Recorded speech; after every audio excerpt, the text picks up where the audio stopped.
Ele é da mesma geração de Felipe. É um ano mais novo, mas jogava acho que no mesmo time. Felipe, Pedrinho e tal. O Carlos Alberto, dependendo do grau etílico que ele tiver, né?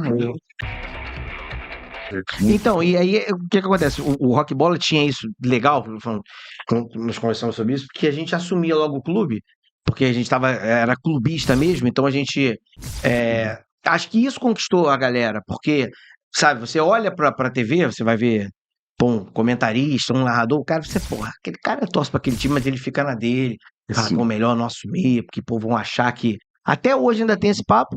E isso 20 anos atrás, mas cara, agora tá mudando com a chegada da TV dos clubes, que é o mercado tá abrindo e a galera tem chegando essa possibilidade de trabalhar ali, trabalhar aqui. Mas o cara acaba se declarando torcedor. Não tem problema nenhum pra se declarar torcedor. Mas ainda tem uma galera receosa com isso. Pô, imagina 20 anos.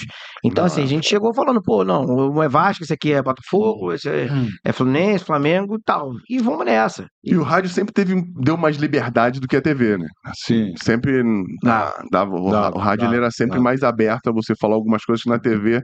Até porque aqui no Rio, não sei como é que é lá em São Paulo, a TV Globo era muito monopolizada pela TV Globo, né? Assim, a grande parte, não sei como é que é no Brasil inteiro, falando aqui do Rio. Não, São Paulo também. São Paulo também. O SBT era forte, mas a Globo sempre muito a TV Globo. E na TV Globo, pelo que a gente escuta, tinha um pouco de restrição com relação a isso. Porque eu entendo os caras, assim, o cara tem um certo receio, porque ainda mais hoje em dia, pô, o cara fica querendo, porra, policiar, ficar assim, ele tá falando isso porque ele é Flamengo, ele tá falando isso porque ele é Vasco, ele tá falando não sei o quê.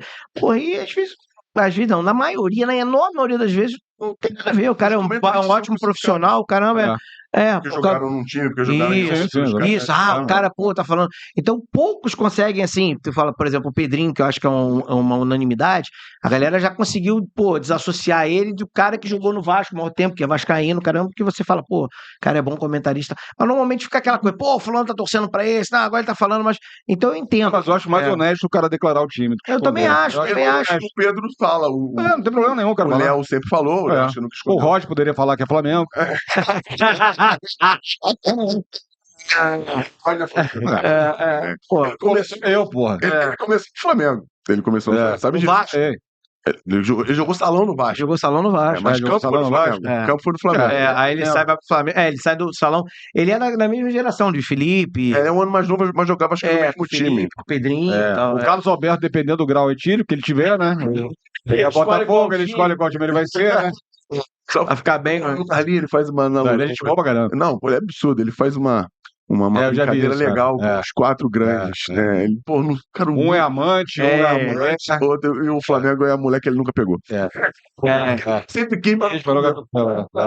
Isso é maneiro pra caramba. Não, ele é muito bom. No programa, quando vocês se encontraram no programa, conta um pouquinho das histórias do programa lá, porque, cara. Assim, eu lembro que vocês falaram, eu também já estudei pra caramba sobre isso. O Smigo falou que pra gente também que tinha os. Com a primeira formação? Era o Escobar? Era o outro? A primeira era o Edu, né? Era assim. Feijó. O meu chefe, ele queria aproveitar o locutor do horário. Que assim, o programa ia entrar 8 horas, e quem é o locutor do horário? Era o Edu, que é um cara, um baita locutor, que não entende porra nenhuma de futebol. Surfista. É surfista. Então, você fazia o texto pra ele não entendia o duplo sentido, as piadas, não sabia quem era quem, não tinha a menor ideia. Então, com uns 2 dias mais ou menos, a gente chegou à conclusão que, acho que não tinha nem chegado nessa época ainda. Falou, cara, o Edu não sabe, cara, não conhece e tal. Até que o meu chefe falou, tá bom, quem vocês recomendam? E a gente estava querendo colocar o Escobar, que trabalhava no estúdio ao lado do nosso. A Rádio Cidade era aqui, a JB era aqui, porque é do mesmo grupo de rádio. E o Escobar já era amigo nosso, entendia pra caramba de futebol, e pra âncora é perfeito, porque o cara é América, porra. Porra, não é? Pra um jornalista, cara, até hoje o pessoal fala, pô, Escobar é América é o caralho. Fala com a gente, não é porra nenhuma. Ninguém é América. Ninguém é América. Eu falo, cara, ele é América. Pô, numa época que, pô, Escobar acho que é um ano. Não, ele é traidor. Mais ou menos da nossa idade. Ele é traidor, porque ele é de Bangu e torce pro América. É verdade. E é uma rivalidade que tem Bangu e América. E a rivalidade dele é com Bangu, ele não gosta do Bangu. Pô, é essa, Escobar? Tu é de Bangu e torce pro América? Aí ele falou, não, aí sempre que eu me encontro, eu falo, fala a verdade, ele é Flamengo. Fala, não, cara, o cara é América mesmo, cara, porra. Porque na época, sei lá, quando ele começou no começo dos anos 80, pô, a América ainda era forte, né, porra. Já tinha. Porque o filho dele não é mais América, né? Ele é Fluminense. Os 2 filhos, acho que. Não podia deixar passar aí, deixa passar essa. Então, assim, a primeira formação foi eu e o Bolinho escrevendo os textos. Eu nem era o vascaíno da época ainda. Era o Feijó, um cara que já trabalhava em rádio um tempo, o Meirelles, Feijó era o quê? Feijó Vascaíno, Meirelles do Flamengo, Lopes Maravilha, o botafoguense, e o Tony Platão, um cantor que era o tricolor. O apresentador era, aí depois dessa troca foi o Escobar, e o produtor era o Serginho Carvalho.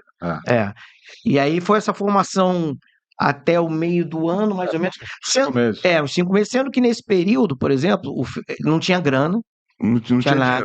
Era no amor. Sim, se vender alguma coisa, vai pingar aí. Aí começou a vender uns patrocínios, a gente pegava um pingadinho aqui e outro.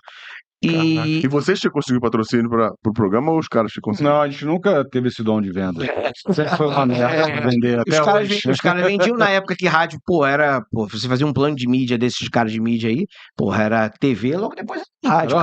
Entendeu? Hoje o rádio tá, sei lá, em que posição? Porque hoje o cara prefere botar um dinheiro no Instagram de um famoso, num TikTok aí que fica dançando no meio da rua, do que colocar em rádio. Então, essa foi a formação. Sendo que nessa época, no meu caso específico, eu fazia mais do que o Feijó, que o Feijó estava fazendo uma pós-graduação, uma coisa qualquer.